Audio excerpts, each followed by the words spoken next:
கள்ள தீர்க்கதரிசிகள் மற்றும் கள்ள கிறிஸ்துக்கள்.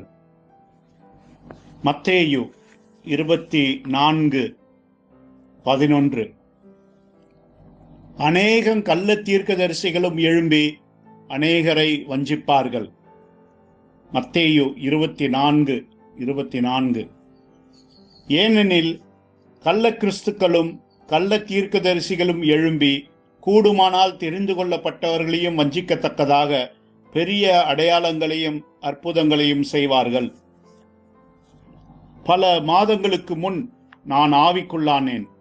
அது என்னை பல மணி நேரம் விழித்திருக்க வைத்தது. அது என்னை கர்த்தருடைய வருகைக்கு முன்பாக எழும்புகிற கள்ள தீர்க்கதரிசிகள் மற்றும் கள்ள கிறிஸ்துக்கள் பற்றி சிந்திக்கச் செய்தது.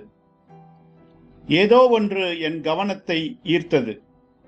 அது என்னவென்றால், சபையை சுற்றி வந்த கள்ள கிறிஸ்துக்கள் மற்றும் கள்ள தீர்க்கதரிசிகள் குறித்ததாயிருந்தது. அது தங்களை தீர்க்கதரிசிகள் என்றும் வெளிப்படுத்தல் 10:1 என்றும் தங்களை உரிமை கோரிக்கொண்டு பெத்தேல் தேவனுடைய வீட்டிற்கு நகர்ந்து கொண்டிருக்கும் கள்ள தீர்க்கதரிசிகளை குறித்து நினைத்து பார்க்க ஆரம்பித்தேன். அவர்களை குறித்து ஒருபோதும் பிரசங்கித்ததில்லை. இந்த உலகம் முழுவதும் மற்றும் விசேஷமாக சென்ட்ரல் பகுதியில் இருக்கும் மனிதர்கள் தங்களை வெளிப்படுத்தல் 10:1 என்று உரிமை கோரும் கள்ள தீர்க்கதரிசிகளை குறித்து நான் ஒருபோதும் அவர்களை அவ்வாறு அழைக்காததை குறித்து தேவன் என்னை குற்றம் சுமத்தினார். அவர்களை குறித்து நானும் என்னுடைய வழி நடத்துதலில் இருக்கும் அநேக ஊழியர்களும் தங்கள் குரல்களை உயர்த்த வேண்டும் என்று பதறல் கொண்டேன். ஒரே வாரத்தின் மற்ற நாட்களில் நான் பிரசங்கித்ததான 9 செய்திகளை அவர்களுக்கு உரித்தாக்கினேன். இந்த கள்ள தீர்க்கதரிசிகள் மற்றும் அந்தி கிறிஸ்துகளுக்கு விரோதமாக பிரசங்கிப்பதால் நான் ஆறுதலும் மகிழ்ச்சியும் அடைந்தேன். நான் தேவனால் ஆசீர்வதிக்கப்பட்டவனாக உணர்கிறேன். மத்தேயு 24ஆம் அதிகாரத்தில் பல இடங்களில் இந்த வேத வாக்கியங்கள் இருப்பதால் நான் தேவனுடைய சித்தத்தில் இருக்கிறேன் என்பதை அறிந்திருக்கிறேன். நான் அந்த வேத வாக்கியங்களை உபயோகிப்பதுண்டு. ஆனால் கள்ள தீர்க்கதரிசிகளும் கள்ள கிறிஸ்துக்களும் பெத்தேலுக்கு வெகு தூரம் இல்லை என்றும் அவர்கள் இங்கேயும் சுற்றி வருகிறார்கள் என்று அறியும் போது அந்த வேத வாக்கியங்கள் ஜீவிக்கிற ஒன்றாயிருக்கிறது. அவைகள் தலை சிறந்ததாயிருக்கிறது. தேவன் எனக்கு கொடுத்ததான 9 அல்லது 10 செய்தியுடன் இந்த கள்ள தீர்க்கதரிசிகளை பற்றிய கருத்தை உங்களுடன் பகிர்ந்து கொள்ள விரும்புகிறேன். நான் பரவசமானேன்.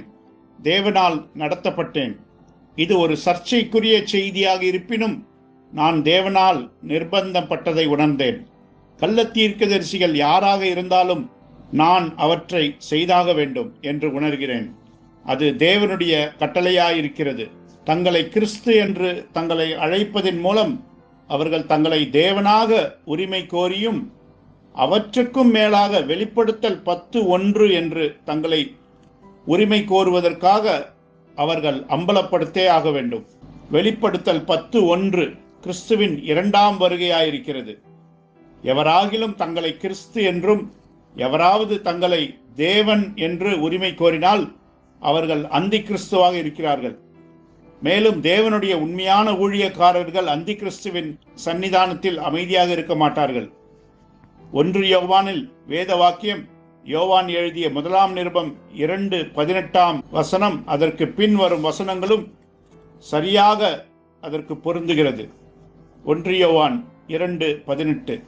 பிள்ளைகளே, இது கடைசி காலமாயிருக்கிறது. அந்தி கிறிஸ்து வருகிறான் என்று நீங்கள் கேள்விப்பட்டபடி இப்பொழுதும் அநேக அந்தி கிறிஸ்துகள் இருக்கிறார்கள்.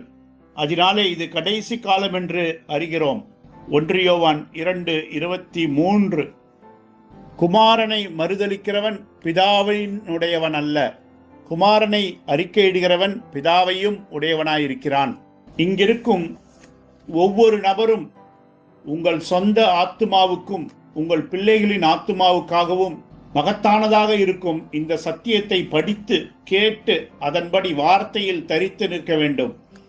இதை தவிர இன்னும் அநேக வேத வாக்கியங்கள் கடைசி காலத்தில் மனிதர்கள் தங்களை கிறிஸ்து என்று உரிமை கோருவார்கள் என்று உரைக்கிறது. தேவனுடைய வார்த்தையை கேட்கிறவர்கள் வார்த்தையை உட்கொண்டு எச்சரிப்படைய வேண்டும். பிரசங்கிமார்களும் தேவனுடைய வார்த்தையை உள்வாங்கி இந்த அந்தி கிறிஸ்துவை பிரசங்கிக்க வேண்டும். கர்த்தருடைய வேலையை செய்ய தீவிரமான மனிதர்கள் இங்கே இருக்கிறார்கள் என்று எனக்கு தெரியும். இதை நாங்கள் வெறுப்பு, பகைமை, பொறாமை ஆகியவற்றால் செய்யாமல் ஆண்கள் மற்றும் பெண்களின் ஆத்துமாவில் கொண்டுள்ள அன்பின் நிமித்தம் இதை செய்கிறோம். தேவன் இந்த கள்ள தீர்க்கதரிசிகளுக்கும் அந்தி கிறிஸ்துவுக்கும் விரோதமாக இருப்பதால் அவருக்கு கனம் செலுத்துவதாக கருதுகிறோம். லூசிபர் எவ்வாறு தேவனால் எட்டி உதைக்கப்பட்டு பூமியின் அந்தகாரத்தில் தள்ளப்படுவதற்கு முன்பு தன்னை தேவனாக உரிமை கோரினானோ, அதே போல சில மனிதர்களும் தங்களை கிறிஸ்து என்று கூறிக்கொண்டு தேவதூஷணம் செய்தார்கள். எந்த நபராவது தன்னை தேவன் என்று சொல்லிக் கொள்வானானால் அவன் தேவனை நேசிக்கவில்லை.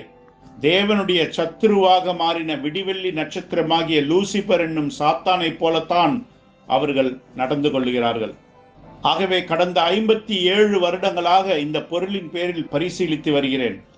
நான் பிரசங்கித்து அவற்றை அனுப்புவேன், மீண்டும் பிரசங்கித்து அமைதியாயிருப்பேன், மீண்டும் அதை வெளியே அனுப்புவேன். இந்த கடைசி முறையும் நான் கொஞ்ச காலம் அதை போக விடுவேன். நான் எடுக்கும் இந்த முயற்சி பரிசுத்த ஆவியினால் உண்டானதால் நான் அதை தொடருவேன். அது ஒருவேளை என் தகப்பனானாலும் தாயானாலும் என் பிள்ளைகள், என் அயலான் அல்லது இவ்வுலகில் உள்ள எவரானாலும் தங்களை கடவுள் என்று உரிமை கோரும் பட்சத்தில் இதை நான் தொடர்ந்து செய்வேன். வேதத்தில் எழுதியிருக்கிறபடி சாத்தான் தேவனுடைய ஸ்தானத்தை இச்சித்து தன் இருதயத்தில் உன்னதமானவருக்கு ஒப்பாவேன் என்று சொல்லி தன்னுடைய சீஷர்களாகிய விழுந்து போன 1/3 தூதரை வஞ்சித்தான். ஆகையால் அவன் யுகாயுக வருடங்கள் ஜீவித்தாலும் எந்த மனிதரும் அவன் எவ்வளவு வருடங்கள் ஜீவித்தான் என்று சொல்ல முடியாது. அவனுக்கு இரக்கம் காட்டப்படவில்லை, அந்த பிசாசு மன்னிக்கப்படவில்லை. ஆகையால் தான் அவைகள் காலம் வரும் முன்னே எங்களை வேதனைப்படுத்த வந்தீரோ என்று கதறின. அவைகள் ஜலத்தின் ஆழத்திற்கு தள்ளப்படுவதற்கு பயந்தன. கர்த்தர் அவைகளை 2000 பன்றிகளிடத்தில் அனுப்பினார். அந்த பன்றிகள் மேட்டிலிருந்து கடலிலே பாய்ந்து மாண்டன. அவைகள் அந்த ஆழத்திற்கு பயந்தன, ஏனென்றால் ஆதியிலே பரலோகத்திலிருந்து முதல் தள்ளப்படுதலில் அவைகள் ஜலத்தின் ஆழத்தின் இருளில் வீழ்ந்தன. அப்பொழுது இன்னும் ஜலமானது பூமியின் மேல் இருந்தது, அது இன்னும் வெவ்வேறாக பிரிக்கப்படாமல் இருந்தது. இவைகளை குறித்து சிந்தித்து பாருங்கள். கர்த்தருக்கு மகிமை செலுத்துங்கள், அவருக்கு நன்றி செலுத்துங்கள். ஒரு மனிதன் தன்னை தீர்க்கதரிசி என்று உரிமை கோரும் பொழுது அவன் தன்னை தேவன் என்றும் வெளிப்படுத்தல் 10:1 கிறிஸ்துவின் 2ஆம் வருகை என்றும் உரிமை கோருகிறான். அது ஒரு தேவ தூஷணம். எவனாகிலும் பரிசுத்த ஆவிக்கு விரோதமாக தேவ தூஷணம் செய்தால் அது இம்மையிலும் இவ்வுலகிலும் அல்லது மறுமையிலும் வரப்போகும் உலகத்திலும் மன்னிக்கப்படுவதில்லை. மரணத்திற்கு ஏதுவான பாவத்தை செய்கிற ஒரு சகோதரனை நீங்கள் கண்டால் என்று பரிசுத்த ஆவிக்கு விரோதமான தேவ தூஷணத்தை குறித்து 1 யோவான் 5ஆம் அதிகாரத்தில் அவனுக்காக ஜெபிக்க வேண்டாம், ஆம் அவன் அந்தி கிறிஸ்துவை விசுவாசித்தால் அவனை உங்கள் வீட்டில் ஏற்றுக்கொள்ள வேண்டாம் என்று எழுதியிருக்கிறது. இந்த வேதம் முழுவதும் கள்ள தீர்க்கதரிசிகள், கள்ள போதகர்கள், அந்தி கிறிஸ்து குறித்து எழுதப்பட்டிருக்கிறது.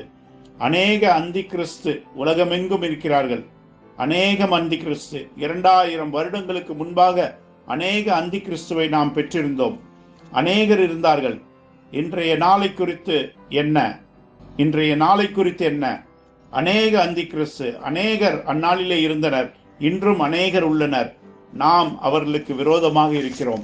உண்மையான தேவனுடைய பிள்ளைகள் அவர்களுக்கு விரோதமாக இருக்க வேண்டும். உங்களால் அவர்களை எண்ண முடியாது. இல்லை, அவர்கள் நிஜம் போல் தோன்றும். உங்களால் அவர்களை கணக்கு பார்க்க முடியாது. அவர்கள் அசல் போல் காட்சியளித்து கூடுமானால் தெரிந்து கொள்ளப்பட்டவர்களையும் வஞ்சிக்கத்தக்கதாக என்று இருக்கிறது. ஆனால் தெரிந்து கொள்ளப்பட்டு ஒரு முறை வார்த்தையை கேட்டவர்களை வஞ்சிக்க முடியாது. அவர்கள் கள்ள தீர்க்கதரிசியை காட்டிலும் தேவனுடைய வார்த்தையை விசுவாசிக்கிறார்கள். இந்த செய்தியை நீங்கள் பிடித்து கொண்டீர்கள் என்று நான் நம்புகிறேன். அந்த வேத வாக்கியம் மகிமையானதும் அற்புதமானதும் என்று நான் நினைக்கிறேன். தேவனால் தெரிந்து கொள்ளப்பட்டவர்களுக்கு, என் சகோதரனே, தேவனிடத்தில் அன்பு கூறுகிறவர்களுக்கு சகலமும் நன்மைக்கு ஏதுவாக நடக்கிறது.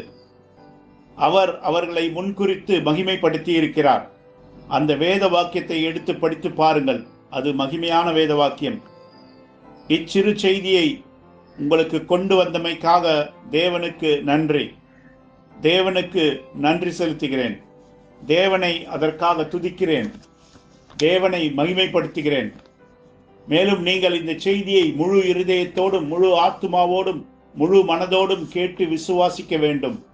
அது மனிதனிடத்திலிருந்து அல்ல, தேவனிடமிருந்து வருகிறது. நான் அதை பிரசங்கிக்கவில்லை, அது தேவனிடமிருந்து வந்த செய்தி. மேலும் நீங்கள் இந்த செய்தியை கருத்தில் கொண்டு இவ்வுலகத்தின் பெருமையை காட்டிலும், இவ்வுலகத்தின் புகழை காட்டிலும், இவ்வுலகத்தின் உள்ள எல்லா செல்வத்தை காட்டிலும் உங்கள் ஆத்துமாவை கவனிக்க வேண்டும். இச்செய்தியை நீங்கள் எண்ணி பார்த்து தேவனுடைய வார்த்தையாக கருத்தில் கொள்ள வேண்டும். நான் பேசின அனைத்தும் சத்தியம். அது தேவனுடைய வார்த்தை. இது எந்த சபைக்கோ அல்லது சகோதரனுக்கோ அல்லது ஒரு கூட்ட கள்ள தீர்க்கதரிசிகளுக்கு, தங்களை தேவனாக உரிமை கோருகிறவர்களுக்கும் கிறிஸ்துவின் 2ஆம் வருகையாகிய வெளிப்படுத்தல் 10:1 உரிமை கோருகிறது எந்த நபருக்கும் பொருந்தும். எவரேனும் தன்னை வெளிப்படுத்தல் 10:1 என்று உரிமை கோருவாரெனில் அவன் அந்தி கிறிஸ்து. ஓ ஆம், இதற்காக நான் மன்னிப்பு கோர மாட்டேன். நான் தேவனுக்கு கீழ்ப்படிய வேண்டும். நீங்களும் தேவனுக்கு கீழ்ப்படிய வேண்டும். பிரசங்கியே, சகோதரனே, சகோதரியே, வாலிபனே, வயது சென்றவரே, நீங்கள் தேவனுக்கு கீழ்ப்படிய வேண்டும். அல்லது நீங்கள் நரகத்திற்கு செல்வீர்கள். நியாய தீர்ப்பு வந்து கொண்டிருக்கிறது. வெளிப்படுத்தல் 20:10 சொல்லப்பட்டபடி அக்கினியும் கந்தகமும் இருக்கிறதான அக்கினி கடலில் தள்ளப்படும் நியாய தீர்ப்பு வந்து கொண்டிருக்கிறது. வெளிப்படுத்தல் 20:10. மேலும் அவர்களை மோசம் போக்கின பிசாசானவன் மிருகமும் கள்ள தீர்க்கதரிசியும் இருக்கிற இடமாகிய அக்கினியும் கந்தகமுமான கடலிலே தள்ளப்பட்டான். அவர்கள் இரவும் பகலும் சதா காலங்களிலும் வாதிக்கப்படுவார்கள். ஆமேன்.